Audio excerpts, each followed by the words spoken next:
രാജ്യം നടുങ്ങിയ ഒരു വിമാന അപകടം സംഭവിച്ചിരിക്കും. ഈ പതിറ്റാണ്ടിലെ ഏറ്റവും വലിയൊരു അപകടമാണിത്. ഒരുപാട് സ്വപ്നങ്ങളുമായി ലണ്ടനിലേക്ക് പറന്നു ഉയർന്ന 242 ആളുകളിൽ ഒരാൾ ഒഴികെ എല്ലാവരും മരണപ്പെട്ടിരിക്കുന്നു.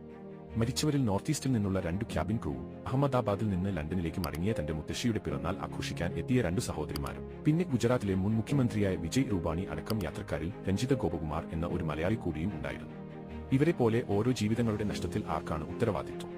241 പേർ വിമാനത്തിലും 38 മെഡിക്കൽ സ്റ്റുഡൻസ് അടക്കം 279 പേർ മരണപ്പെട്ടു. ഈ എയർ ഇന്ത്യ വിമാനത്തിനെക്കുറിച്ച് പല സാങ്കേതിക പ്രശ്നങ്ങൾ നേരത്തെ തന്നെ റിപ്പോർട്ട് ചെയ്തിട്ടുണ്ട്. ഇൻസിഡന്റിന്റെ തലേദിവസം വൈകിട്ട് ലണ്ടനിൽ നിന്ന് ഡൽഹിയിലേക്ക് തിരിച്ചെത്തിയപ്പോൾ വിമാനത്തിന് 90 മിനിറ്റ് വൈകിയതായും സാങ്കേതിക തകരാറുകൾ ഉണ്ടായതായും റിപ്പോർട്ട് ഉണ്ടായിരുന്നു. DGCAയുടെ കണക്കുകൾ പ്രകാരം വിമാനം ഒരു മേഡേ കോൾ നൽകിയിരുന്നു. ഇന്ത്യയിൽ ഇതുവരെ സംഭവിച്ച ഏറ്റവും ഭീകരവും ദുഃഖകരവുമായ വിമാനാപകടമാണിത്. മരിച്ചവരിൽ ഒരാൾ മാത്രമാണ് രക്ഷപ്പെട്ടത്. നമ്മുടെ ജീവിതം എത്ര നിസ്സാരവും അനിശ്ചിതവുമാണെന്ന് ചിന്തിക്കുക.